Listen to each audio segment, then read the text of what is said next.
यदि एचसीएफ 225,60 बराबर 225 गुणे 5 माइनस 10x, तो x का मान ज्ञात कीजिए। कुछ नहीं करना, बस आपको यहां से लेकर यहां तक दिया है, बिल्कुल चुपचाप यहां पे लिख लेना। देखिए दिया था कि एचसीएफ 225,60 बराबर कितना दिया हुआ है, 225 गुणे 5 माइनस 10x।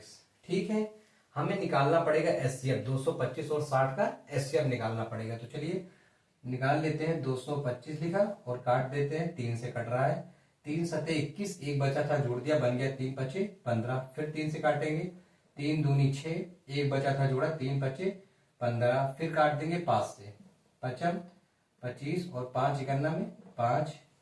ऐसे ही 60 को काट लेते हैं। चलिए देखिए 2 से काटेंगे, 2 3 6, 0 उतार लिया। फिर 2 से काटेंगे, 2 इकन्ना में 2, इसमें एक बचा था जोड़ दिया, हो गया 2 पंचे 10। फिर काटेंगे 3 से, 3 बचे 15 और 5 इकन्ना 5। चलिए देखिए हम क्या लिख सकते हैं, 225 के जो गुणनखंड है उन्हें लिख देते हैं, 3 गुणे 3 गुणे 5 गुणे 5, ये निकल के आया। और 60 का निकल के आया है 2 गुणे 2 गुणे 3 गुणे 5। इनमें से क्या कॉमन है, देखिए एक तो ये 3 कॉमन हो गया और एक ये 5 कॉमन हो गया, और कुछ कॉमन, यानी हमारा एचसीएफ निकल आया है 3 गुणे 5 बराबर 3 बचे 15। चलिए देखिए एचसीएफ 225,60 का एचसीएफ हमने कितना निकाला, 15।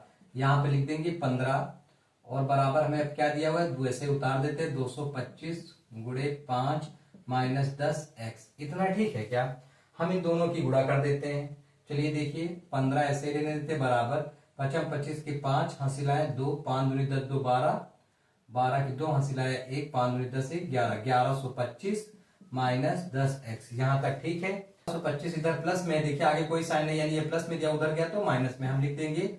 15 पहले से था, ये प्लस में इधर है तो माइनस में, यानी माइनस 1125 बराबर, यहाँ पे पहले से था माइनस का 10x। इतना ठीक है। 1125 में से 15 घटा देंगे, बचेंगे कितने, देखिए 1125 में से 15 माइनस करते हैं, 5 में से 5 गया 0, 2 में से 1 गया 1 और 1 1, यानी हमें बच गया है 1 1 1 और 0।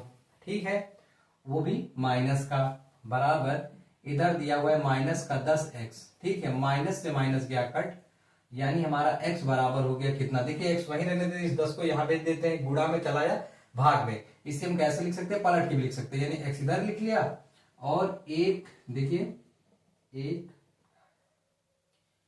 1 1 1 0 बटे 10।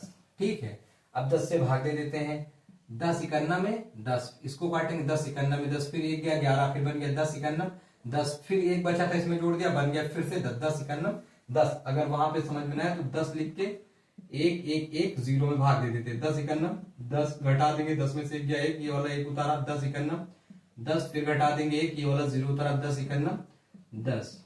ठीक है, पूरी तरह से कट गया, यानी x बराबर कितना आ गया है हमारे पास, 111। यही हमारा आंसर है। समझ में आ गया सबको, x बराबर कितना आ गया है, 111।